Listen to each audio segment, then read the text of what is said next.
오늘 우리에게 주시는 하나님 말씀은 사도행전 20장 17절에서 24절 말씀입니다. 다 함께 일어나셔서 하나님의 말씀을 경청하겠습니다. 바울이 밀레도에서 사람을 에베소로 보내어 교회 장로들을 청하니 오매 그들에게 말하되 아시아에 들어온 첫날부터 지금까지 내가 항상 여러분 가운데서 어떻게 행하였는지를 여러분도 아는 바니 곧 모든 겸손과 눈물이며 유대인의 관계로 말미암아 당한 시험을 참고 주를 섬긴 것과 유익한 것은 무엇이든지 공중 앞에서나 각 집에서나 거리낌이 없이 여러분에게 전하여 가르치고 유대인과 헬라인들에게 하나님께 대한 회개와 우리 주 예수 그리스도께 대한 믿음에 증언한 것이라. 보라, 이제 나는 성령에 매여 예루살렘으로 가는데 거기서 무슨 일을 당하는지 알지 못하노라. 오직 성령이 각 성에서 내게 증언하여 결박과 환난이 나를 기다린다 하시나 내가 달려갈 길과 주 예수께 받은 사명 곧 하나님의 은혜의 복음을 증언하는 일을 마치려 하면은 나의 생명조차 조금도 귀한 것으로 여기지 아니하노라. 이것은 하나님의 말씀입니다. 아멘. 바울은 3번에 걸쳐서 선교 여행을 했습니다. 그 중에서 오래 머물렀던 곳이 에베소라는 곳인데, 우리가 이 선교 역사를 이렇게 들춰보면 이 선교가 시작될 수 있는 그 모체가 되는 것이 예루살렘 교회라면, 이방인의 선교를 위하여 실제적으로 선교에 시작된 곳은 안디옥 교회입니다. 선교의 여정 속에 우리가 꼭 짚어보고 살펴봐야 될 한 장소가 나오는데, 방금 말씀드린 바로 이 에베소라는 장소입니다. 에베소에 있는 바울이 3년간 머물면서 거기에서 12명의 제자를 양육했고, 거기에 두란노 서원을 세워서 2년 동안 말씀을 체계적으로 잘 가르쳤습니다. 하나님 나라와 그리고 복음에 대해서 잘 가르쳤습니다. 그리고 이 가르친 이 결과들이 여러분들이 계시록에서 보는 소아시아 7교회가 바로 이 에베소의 이 두란노나 에베소의 사역을 통해서 세워진 교회라고 학자들은 그렇게 추정합니다. 그만큼 영향력이 있었습니다. 이것뿐 아닙니다. 이 시를 전부 다 잡고 있었던 이 마술사들, 또 은장색 하는 모든 그런 우상관계되는 하는 분들이 이 사업이 망할 정도로 어려움을 겪게 됐어요. 더구나 하나님의 역사 앞에 마술사들이 갖고 와서 나는 더 이상 이렇게 해서 살지도 않겠다 해서 불태운 책값이 한국 돈으로 요즘 말하면 25억 원 정도 되니까 지역 경제가 바뀌어지고 사람이 바뀌어질 만큼 에베소는 엄청난 변화와 소아시아와 유럽 지역에 충격을 주고 복음의 영향력이 점점 확대되는 계기가 된 것을 바라보게 됩니다. 오늘 본문은 바울이 이제 3차 전도여행을 마치고 이제 예루살렘으로 돌아가는 중에 이 밀레도라는 곳에 도착해서 자기가 사역했던 에베소 장로들을 초청해서 함께 이야기를 나누는 그 장면이 오늘 본문의 내용입니다.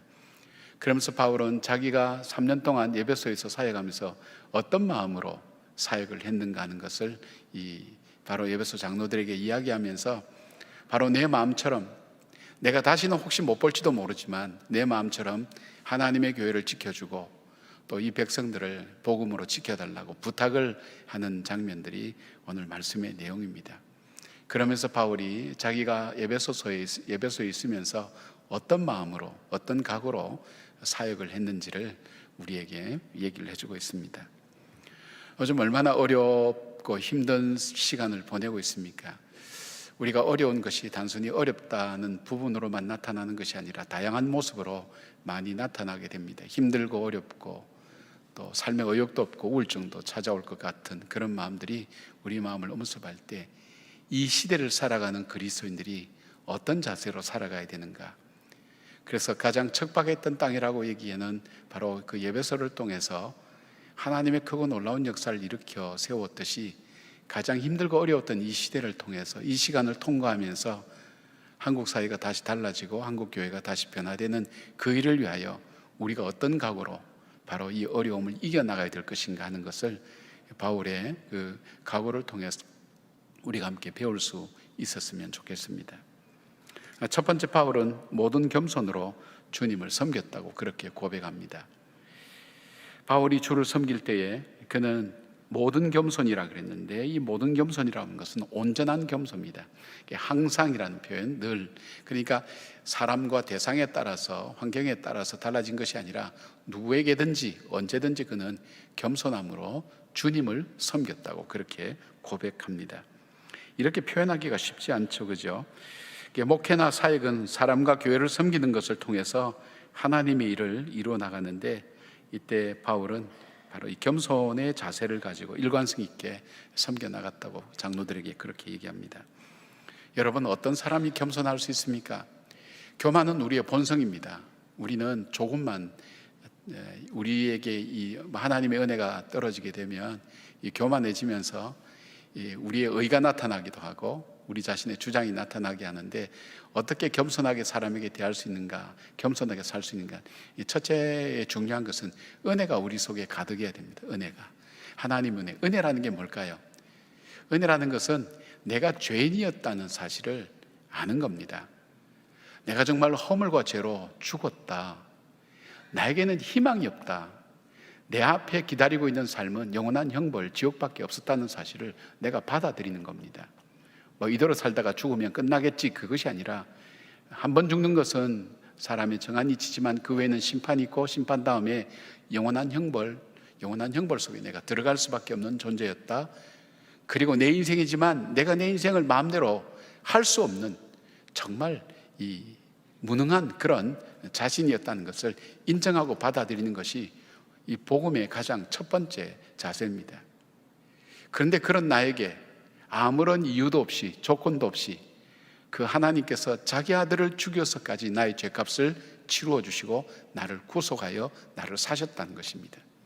그러니까 이제는 내가 사는 것이 아니라 내 안에 계신, 나를 구속하신 그리스도가 내 안에 사신다는 말씀이 뭐냐면, 나는 원래 희망이 없고 죽었는데 그런 나를 그 하나님이 살려주셨으니까 지금 내가 사는 것은 하나님의 은혜로 살아가고 있고 내 인생은 덤으로 살아가고 있다는 사실을 내가 아는 겁니다.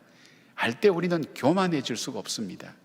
누구를 탓할 수가 없습니다. 왜냐하면 내가 죄인 중에 괴수였는데, 내가 용서받지 못할 허물과 죄로 이미 죽은 죄인이었는데, 나는 죽은 자였습니다. 근데 그런 나를 살려주셨으니까 얼마나 하나님의 은혜가 나에게 감사합니까? 그러니까 이 나에게 이 은혜에 대한 감사, 은혜가 넘칠 때 나에게는 겸손할 수밖에 없습니다. 사람에게 자랑할 것도 없고 이야기할 것도 없다는 것입니다. 두 번째, 그러니까 자연스럽게 어떻게 되죠? 예수 그리스도께서 나의 구세주와 주님 되시니까 예수님의 사람이 되고 예수님이 원하시고 예수님이 기뻐하신 삶을 사는 것, 그것이 바로 겸손의 삶이요 주님의 뜻을 따라가는 삶이라는 것을 받아들이는 것입니다. 두 번째, 우리가 겸손할 때는 이 모든 것이 하나님께서 나에게 주신 것이라는 사실을 내가 믿음으로 받아들이고 그렇게 살아갈 때 우리는 겸손할 수밖에 없다는 것입니다. 고린도전서 4장 6절부터 7절까지, 형제들아 내가 너희를 위하여 이 일을 나와 아볼로를 들어서 본을 보였으니 이는 너희로 하여금 기록된 말씀 밖으로 넘어가지 말라 한 것을 우리에게서 배워 서로 대적하여 교만한 마음을 가지지 말게 하려 함이라. 누가 너를 남달리 구별하였느냐? 내게 있는 것 중에 받지 아니한 것이 무엇이냐? 내가 받았은즉 어찌하여 받지 아니한 것 같이 자랑하느냐? 되어 있습니다. 여기서 바울은 하나님 말씀 밖으로 넘어가지 말라는 겁니다. 자기 임의로 살아가지 말라는 겁니다. 내 인생은 이렇게 살 거야, 내 삶은 이렇게 살 거야, 임의로 살아가지 말라는 것입니다. 여러분, 우리가 부패한 우리 속성은 하나님 말씀 따라가는 것이 고통스럽습니다. 그러나 우선 내 입맛에 달고 내가 좋아하는 것을 따라가다 보면 반드시 그 마지막은 패망입니다. 힘들고 어려워도, 그리고 하나님께 도움을 요청하면서도 우리는 하나님의 말씀의 도를 넘지 않고 하나님 말씀을 따라가는 삶, 거기에 우리는 겸손한 삶을 살 수 있고, 그 다음에 내게 준 이 모든 것 하나님께서 내게 주신 것이라는 믿음의 고백이 우리에게 참 중요합니다. 그렇잖아요. 하나님께서 우리에게 생명 주셨잖아요. 하나님 우리에게 건강 주셨잖아요. 우리에게 일할 기회를 주지 않았습니까? 이 모든 것 하나님께서 주시지 아니하였더라면 오늘 나에게 이 시간은 올 수가 없었을 것입니다. 그러니까 내가 지금 조금 노력해서 얻어진 것 가지고 내가 모든 것 다 이루었다고 생각할 때 자연스럽게 교만한 마음이 되는 거죠. 그러나 내가 지금 남들 볼 때 참 대단한 것처럼 여겨지지만, 그러나 하나님께서 나에게 생명을 주시지 아니하였더라면, 하나님께서 내게 건강을 주시지 아니하였더라면, 내게 기회를 주시지 아니하였더라면 이 모든 것은 내가 가질 수가 없었다고 우리가 생각할 때, 우리가 하나님 앞에 사람 앞에 자랑할 것이 뭐가 있습니까? 다 하나님께로부터 받은 건데, 바울이 그런 마음을 가지고 사역을 했다는 것입니다. 모든 것이 하나님께서 주신 것이라고, 때로는 시련과 어려운 것까지도 하나님께서 주신 것이라는 그런 고백을 했습니다. 그래서 바울은 자기를 그리스도의 종된 바울이라는 표현 쓰기를 참 좋아했습니다. 종은 철저하게 주인을 위해서 살아갈 수밖에 없습니다. 주인을 높이고 주인을 편안하게 해드리며 주인이 원하는 것을 하되 자기가 자랑하거나 주장할 것이 없는 것이 종의 삶입니다. 바울이 그렇게 살았다는 것입니다. 하나님의 종으로 예수 그리스도를 섬기는 사람은 어떻게 살아가는가에 대해서 바울은 골로새서 3장 23절에서 24절에 이렇게 말씀합니다. 무슨 일을 하든지 마음을 다하여 주께 하듯 하고 사람에게 하듯 하지 말라. 이는 기업의 상을 주께서 받을 줄 아나니 너희는 주 그리스도를 섬기느니라. 하나님께서 나에게 주신 사람을 대할 때에 내가 내 마음대로 대하는 사람이 아니라 하나님께서 내게 주신 사람, 하나님 대하듯 대하는 사람으로 대하라는 것입니다. 그런데 우리는 왜 이제 실망하고 낙심하는가 하면, 내가 해준 그 사람으로부터 뭐를 받을 것이라 생각하고 내가 하는 그것으로 사람으로부터 인정받겠다고 하지만 그것이 아니라고 이야기합니다. 바로 이 바울은 그것을 갚으시는 분은, 도우신 분은 하나님이라는 겁니다. 사람에게서 구하지 말고 일을 통해서 구하지 말라는 것입니다. 하나님께서 주신다는 겁니다. 여러분 살아오면서 그도 아마 많이 경험하셨을 겁니다. 그 일로 내가 인정받고 내가 그것으로 인해서 뭔가 삶의 보람을 성취할 거라고 기대하고 있기 때문에 그것이 되지 않을 때는 우리가 분노가 일어나고 좌절하고 절망하는데, 하나님께로부터 나는 받는다고 생각할 때 우리 마음속은 겸손하게 하나님께 나갈 수 있고, 내게 준 사람들, 내 가족들부터 시작해서 내가 만나는 사람들까지 우리가 대할 때 내가 겸손함으로 그분들을 대할 수가 있다는 것입니다. 사랑하는 여러분, 한국에는 분노의 영이 있다고 얘기하는 분이 있어요. 분노라는 것이 가득 차 있습니다. 사람들이 점점 갈수록 분노가 더 많아지고 있습니다. 또 사람들을 점점 나누기를 시작합니다. 그리고 점점 나누어지고 있습니다. 가진 사람과 갖지 못한 사람, 젊은 사람과 나이 든 사람, 많이 배운 사람과 못 배운 사람, 여러 가지 유형으로 그렇게 지역으로도 다 나누어지고 나누어지는 그 형편 속에서 오늘 이 시대를 살아가는 우리의 마음 자세는 어떠했냐면, 주를 섬길 때 겸손함으로, 모든 겸손함, 온전한 겸손함으로 사람들을 대할 때, 나하고 다르다 할지라도, 나에게 때로는 힘들게 한다 할지라도 그 사람들 대할 때도 이 바울은 겸손함으로 대했다고 그렇게 고백합니다. 이 시대를 이겨나가고 이 시대의 정신을 이겨나가고 극복할 수 있는 방법, 그리고 내가 그리스도인으로 살아가는 그 삶에 있어서 가장 중요한 바울에게서 듣는 우리의 삶의 모습은 바로 모든 겸손입니다. 하나님께서 주신 그 겸손함으로 이 시대를 이겨나가며 우리의 가정과 내게 주신 성도들을 귀하게 여기고 사랑하는 그 사랑이 여러분의 삶에 가득하기를 주의 이름으로 축원합니다. 두 번째로 사도 바울은 어떤 자세로 임했는가 하면 눈물로 섬겼다고 그렇게 고백합니다. 20장 31절 보니까, 그러므로 여러분이 일깨어 내가 3년이나 밤낮 쉬지 않고 눈물로 각 사람을 훈계하던 것을 기억하라고 그렇게 말씀하고 있습니다. 여기 주를 섬겼다, 어떻게 섬겼는가, 눈물로 섬겼다는 그런 표현이죠. 바울이 에베소서 사역할 때 눈물로 사역했다는 것을 장로들은 알고 있습니다. 그 장로들에게 이야기를 합니다. 내가 3년 동안 정말로 눈물로 섬겼다. 눈물로 섬겼다는 의미가 뭘까요? 진심으로 섬겼다는 겁니다. 내가 월급쟁이처럼 월급 받고 일하는 사람처럼 하지 않았다는 거예요. 정말 한 영혼 한 영혼을 안타깝게 보면서 귀하게 여기고 그렇게 그 사람들을 섬겼다고 그렇게 얘기합니다. 영혼을 사랑하는 마음으로 목회했다고 그렇게 얘기하는 것입니다. 그리고 그 눈물 속에는 목회를 하면서도 많이 실망하고 힘들고 아파하는 것들도 적지 않았음을 이렇게 눈물이라는 말로서 표현합니다. 눈물하면 자주 읽었던 김현성 시인의 눈물이라는 시가 있습니다. 이 시는 사랑하는 아들을 먼저 하나님 나라로 보낸 후에 그 아버지의 애절한 마음, 아픈 마음, 그러나 그것을 신앙으로 다시 승화시켜 나가는 그 시인의 마음을 고스란히 담고 있는 시가 바로 이 시입니다. 제가 한번 읽어드리겠습니다. 더러는 옥토에 떨어지는 작은 생명이고죠. 흠도 티도 금가지 않는 나의 전체는 오직 이뿐. 더욱 값진 것으로 드리라 하올제 나의 가장 나중 지닌 것도 오직 이뿐. 아름다운 나무의 꽃이 시듬을 보시고 열매를 맺게 하신 당신은 나의 웃음을 만드신 후에 새로이 나의 눈물을 지어주시다. 시가 원래 함축적이기 때문에 이해하기가 좀 어려울 수도 있습니다. 여기 보면 눈물은 아픔이지만 생명이라는 겁니다. 하나님 안에서 맺혀지는 가장 순수한 열매임을 이야기하고 있습니다.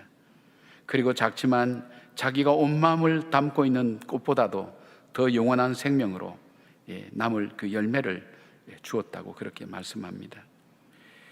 나에게 웃음을 만드신 후에 나의 삶에 새로이 새 생명을 지어주신, 그 눈물을 지어주신 그 의미는 나에게 웃음을 만드신 후에 표면적인 인상의 현상적인 웃음 그 너머에 더 깊은 영혼의 눈물을 주셔서 더 깊은 하나님의 생명을 체험하게 했다고, 그런 고백입니다.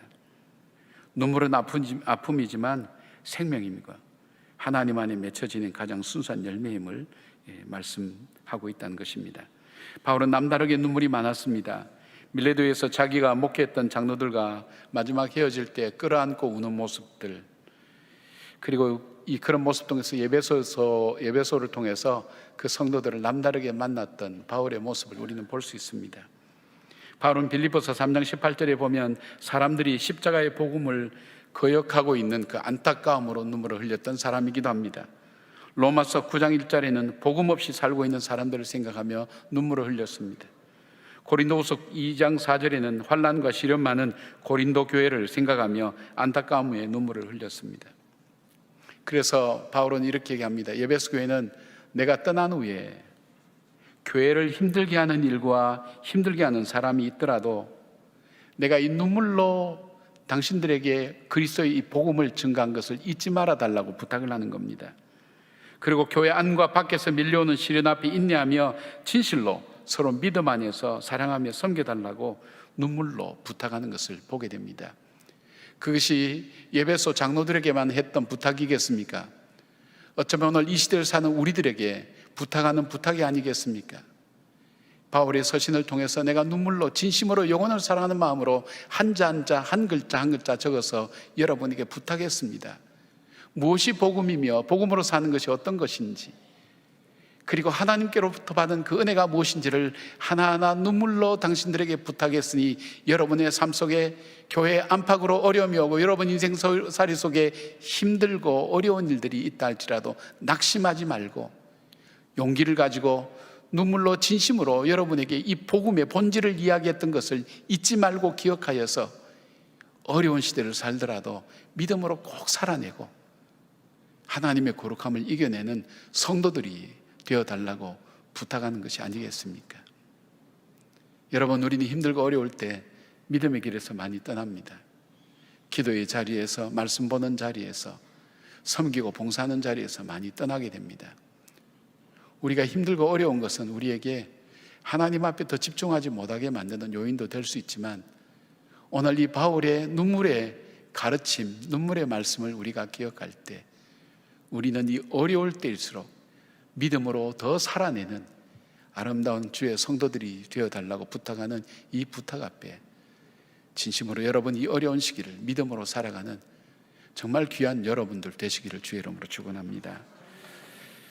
세 번째, 사도 바울은 시험을 참고 주님을 섬겼다고 말씀하고 있습니다. 19절 우리가 한번 더 읽어보겠습니다. 곧 모든 겸손과 눈물이며 유대인의 관계로 말미암아 당한 시험을 참고 주를 섬긴 것과 되어 있습니다.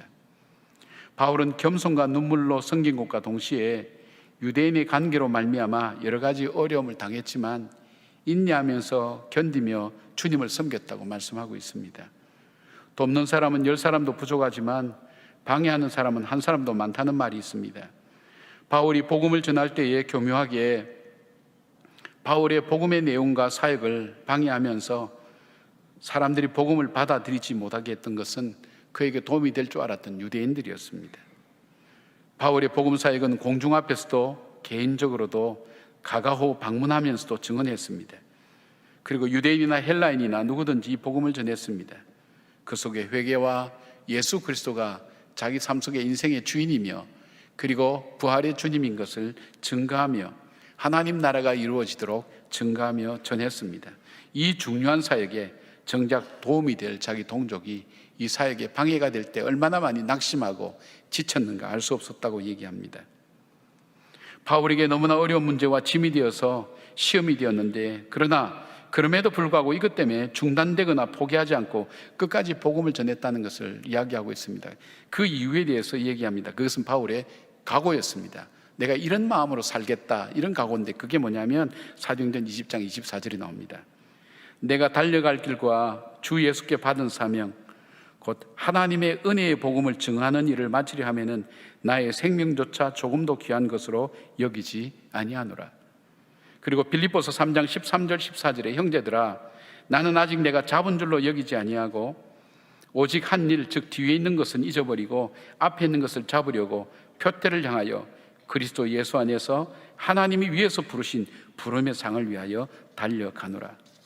바울에게 있어서 생명은 귀했습니다. 그러나 그에게 더 귀한 것은 바로 사명이었습니다. 이 복음을 끝까지 증거하는 겁니다. 누가 방해를 하든 누가 어렵게 하든 개의치 않고 끝까지 달려가는 것입니다. 시련과 고난은 우리로 하여금 가야 될 길과 해야 될 길을 포기하게 만듭니다. 그러나 자기가 해야 될 목표를 아는 사람, 그 목표를 이루기 위해서 마음에 각오를 갖는 사람은 중간에 포기하지 않습니다. 바울은 이 복음을 증거하는 일에 시험 앞에서 포기하지 않았습니다. 여러분, 힘들면 힘들다고 얘기를 하고 포기 쉽게 하는데 힘들면서도 이런 각오를 한번 해보지 않겠습니까? 그래, 이 시대가 어려우면 어려울수록, 내 개인의 삶이 어려우면 어려울수록 나는 이것을 이겨내며 내가 믿음으로 한번 살아보리라. 나로 하여금 믿음의 길에서 멀어지게 만드는 일들이 있다 할지라도 변치 않은 하나님의 말씀, 이 말씀대로 내 인생을 한번 살아보리라. 이런 결심과 각오를 여러분 해보진 않겠습니까?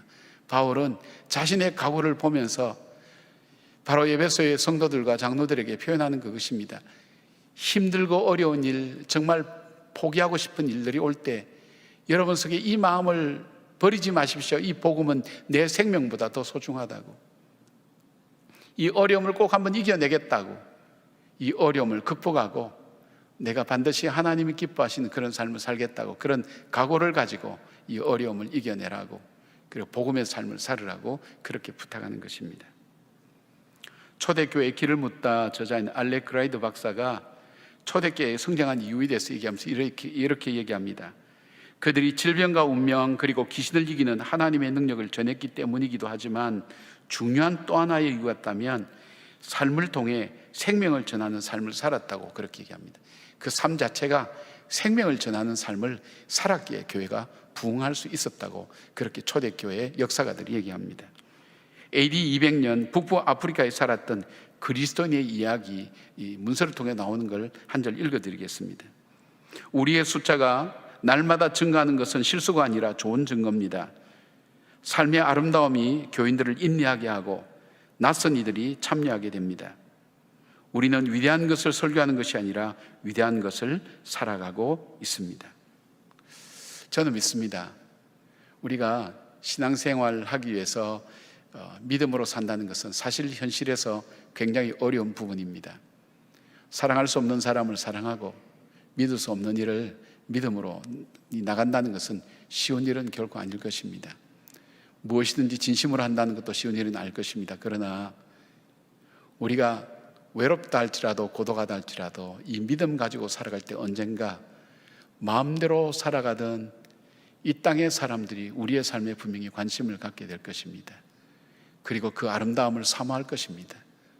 그리고 그 아름다움에 함께 참여하며 다가올 것입니다. 이것이 기독교 역사에서 나타났던 현실이었습니다. 기독교인들을 비난했어요. 미워했어요. 증오했어요. 그리고 멀리했어요. 그러나 살아갈수록, 죄가 짙어져 갈수록 죄가 주는 그 피곤함과 아픔 때문에 죄에서 벗어나기를 원하는 갈망이 그들 속에 찾아질 때 바로 기독교인들을 바라볼 수 있었습니다. 힘들지만 아름답게 살아가는 저들의 삶, 고통스럽지만 그 가운데서 소망을 찾아가는 저들의 삶 속에 빛을 보았던 것입니다. 그것이 바로 기독교가 전 세계로 퍼지게 된 중요한 요인이 된 것을 봅니다. 여러분, 이 전염병을 통해서 우리가 발견한 것이 있다면 모르겠습니다. 여러분 아셨던지 모르지만 우리나라 젊은이들이 어떻게 살아가는가 하는 삶의 형태를 많이 보게 됐습니다. 저들이 PC방으로 부터 시작해서 노래방이나 단란주점이나 그 다음에 포차 같은 데나 클럽 같은 데 가지 않고는 견딜 수 없는 젊은이들이 얼마나 많은가.